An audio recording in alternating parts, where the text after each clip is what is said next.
प्रेम माधुरी। प्रस्तुत पाठ हमारी हिंदी के काव्यखंड से लिया गया है। भारतेंदु हरिश्चंद्र जी का पाठ है ये प्रेम माधुरी। इसमें वर्णन है कि कृष्ण मथुरा चले गए हैं और उनके वियोग में गोपी और ग्वालवाल बहुत व्याकुल हैं। तो कूके लगी कोयलें कदम्बन पे बैठी फेरी, धोए धोए पात हिल हिल सर से लगे, बोले लगे दादुर मयूर लागे नाचे फेर, देख के संजोगी जन ही हर से लगे। हरी भई भूमि सिरी पवन चलन लागी, लखी हरि चंद फेर प्राण तर से लगे। फेर झूम झूम वर्षा की ऋतु आई, फेर बादर निगोरे झुके झुके बर से लगे। वर्षा की ऋतु का वर्णन है इसमें कि वर्षा की ऋतु आई है, कृष्ण अभी भी लौट के नहीं आए हैं। तो गोपियां कह रही हैं, कूके लगी कोयलें कि बरसात आ गई है, कोयल बोलने लगी हैं। कदम्बन पे बैठ फेर, कदम्ब के वृक्षों पर बैठ करके फिर दोबारा से कि दोबारा से ये वर्षा की ऋतु आ गई है। कोयलें कदम्बों के पेड़ पर बैठकर कूकने लगी हैं।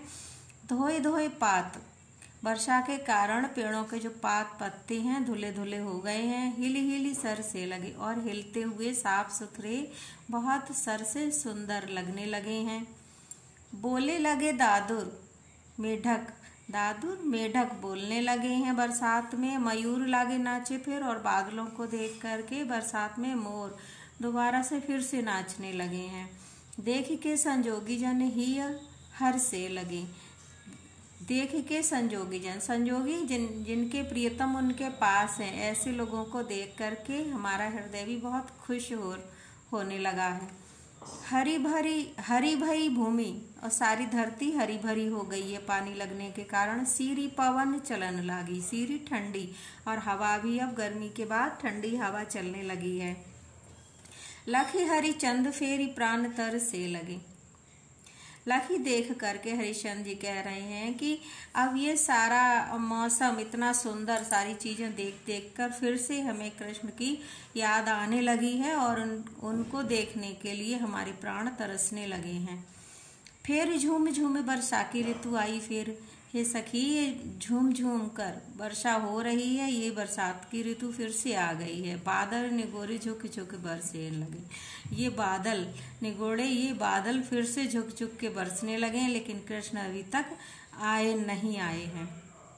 जिये पे जो होए अधिकार तो विचार कीजिए, लोक लाज भलो बुरो भले निर्धारिये, नैन श्रवण कर पग सबे पर बस भये, उते चली जात इन्हें कैसे के संहारिये। हरिचंद भई सब भांति सो पर आई हम, इन्हें ज्ञान कही कहो कैसे के निवारिये। कि गोपियां कह रही हैं कि हमारे जिये पे हृदय पे, जिये हृदय पे जो अधिकार हमारा होता, हमारे हृदय पर अगर हमारा अधिकार होता तो विचार करने वाली बात थी। चाहे अब कुछ भी कहो, चाहे लोक मर्यादा की बात कहो, चाहे हमें भला बुरा कहो, चाहे कुछ भी निर्धारण आप कीजिए कि नैन नेत्र श्रोण कान कर हाथ पग पैर सबके सब परवश हो गए हैं। परवश भय कृष्ण के वश में हो गए। हमारे तो नेत्र कान हाथ पैर सभी कृष्ण के बस में हो गए हैं, परवश हो गए हैं। उतर चले जाते हैं कैसे के संहारिए। ये अपने आप ही उन्हीं की तरफ चले जाते हैं कि नेत्र भी उनको देखने के लिए तरसते हैं, कान उनकी आवाज सुनने के लिए, हाथ उनको स्पर्श करने के लिए और उनसे मिलने के लिए। तो अब हमें कैसे के संहारिए, इनको हम कैसे संभाल सकती हैं। हरिचंद भई सब भांति सो पराई हम, गोपियां कह रही हैं, हरिचंद जी कह रही हैं हम तो सब भांति हर तरह से पराई हो चुकी हैं, कृष्ण की हो चुकी हैं। इन्हें ज्ञान कहो कैसे के निवारिये।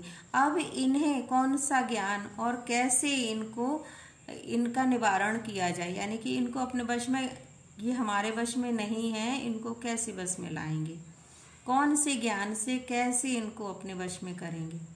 मन में रहे जो ताही दीजिए विसार मन। जो हमारे मन में होगा, ठीक है, मन तो हमारे मन में रहे, जो अपने मन में जो रहे ताही दीजिए विसार। उसको तो चलो भुला देंगे, हमारे मन में है तो हम उसको भुला दें। मन आपे बसे जामे ताही कैसे के विसारी। लेकिन मन तो यहाँ है ही नहीं, मन तो कृष्ण के पास जाकर बस गया है। अब कैसे उन्हें भुला सकते हैं, विसारिए भुला सकते हैं कि हमारा मन तो खुद ही कृष्ण के मन में जाके बस गया है, अब उसे कैसे भुलाया जा सकता है।